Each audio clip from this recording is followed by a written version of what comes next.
Estamos de regreso desde Mérida y le agradezco a la doctora Gina Villagómez que me conteste la llamada para platicar.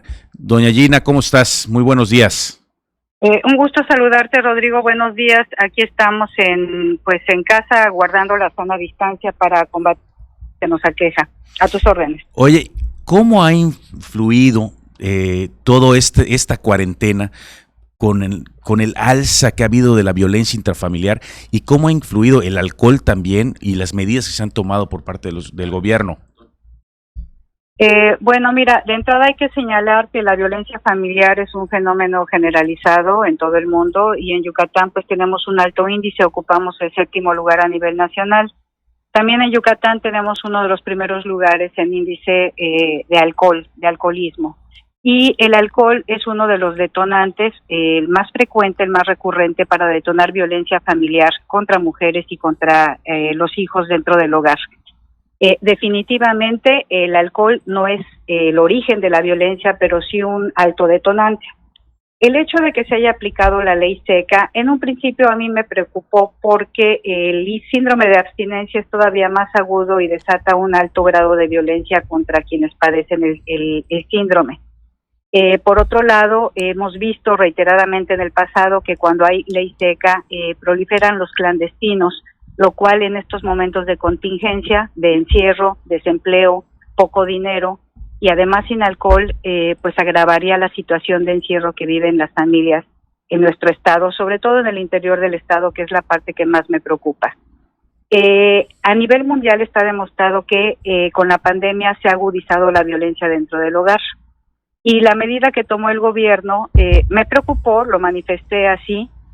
Sin embargo, tiene su argumento muy válido, que es el alcohol es un detonante de la violencia.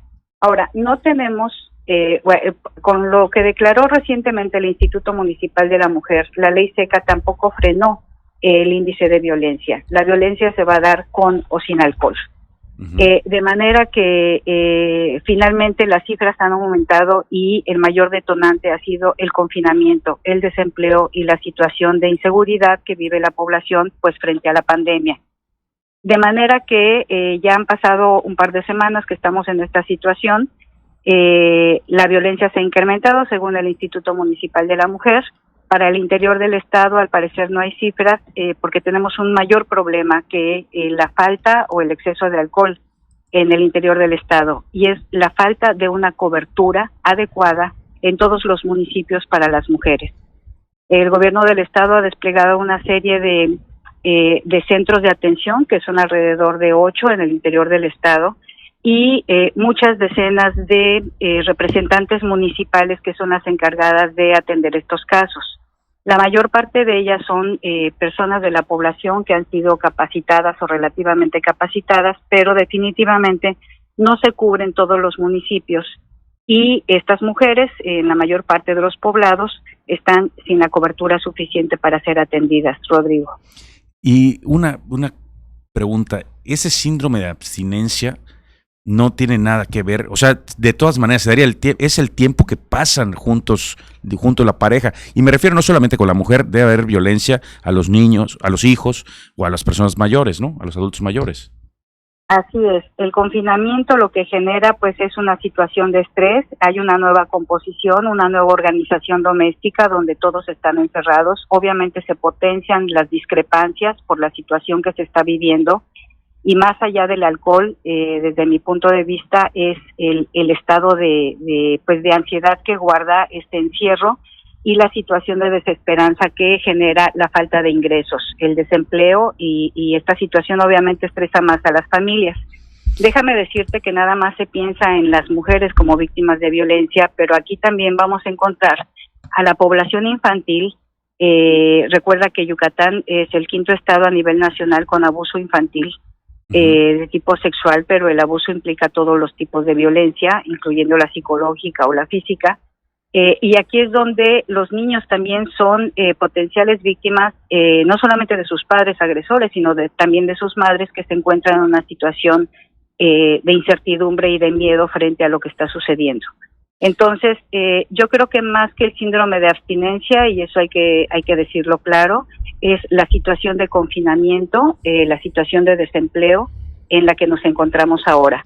No vamos a poder identificar este síndrome de abstinencia porque no se están llevando estadísticas y creo desde mi punto de vista que ni siquiera nos estamos enterando de lo que sucede con la violencia familiar en el interior del Estado. Digamos, doctora, que no hay una solución, cuando menos hoy durante la cuarentena, a este problema, porque no se puede dejar, o sea, se tiene que seguir en casa, se tiene que seguir en el confinamiento para que no te dé la enfermedad. Entonces, pero tienes al enemigo en casa de alguna manera. Así es. Si esto en condiciones normales, digamos, donde todo el mundo sale y entra a trabajar, a consumir, a divertirse, obviamente al estar todos confinados, recordemos, Rodrigo, que la mayor parte de la población en el interior del estado sobre todo, y bueno, y también aquí en la ciudad, pues tiene casas pequeñas, son espacios muy incómodos para pasar las 24 horas del día, sobre todo en esta temporada donde ya tenemos calor, donde el consumo de la energía eléctrica va a ser mucho mayor y al parecer hasta cara, aunque hay un subsidio para ello. Y esta situación de confinamiento definitivamente, creo yo, es el detonante principal en los casos donde ya por tradición y por cultura tenemos agresores dentro del hogar. Así es que pues es un llamado de atención, yo creo más que nada a las autoridades a nivel estatal para que estén muy pendientes, creo yo, a través de sus presidentes y presidentas municipales, para que se le dé seguimiento a estos casos, al menos municipalmente.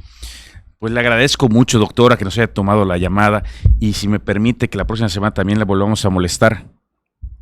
Para mí será un placer, lamento pues tocar estos puntos que es lo que nos ha llevado a hacer investigación en la Universidad Autónoma de Yucatán, pero pues sí hay que colaborar de alguna forma a incidir en la sensibilización para que las familias pues tengamos situaciones menos agresivas, al menos en esta temporada en la pandemia. Yo aprovecho para decir que no estuve de acuerdo con la ley seca. Sin embargo, creo que hay que reorientar la situación hacia el asunto del confinamiento como el mayor detonante. Y hay que estar pendientes todas las instituciones al respecto, como la Fiscalía, el Centro de Atención y Justicia para Mujeres, etcétera. Todas las instancias de gobierno que están vinculadas a la violencia pues deben de tener mayor vigilancia. Le agradezco mucho, interesantes palabras y creo que coincido en gran parte con usted, doctora.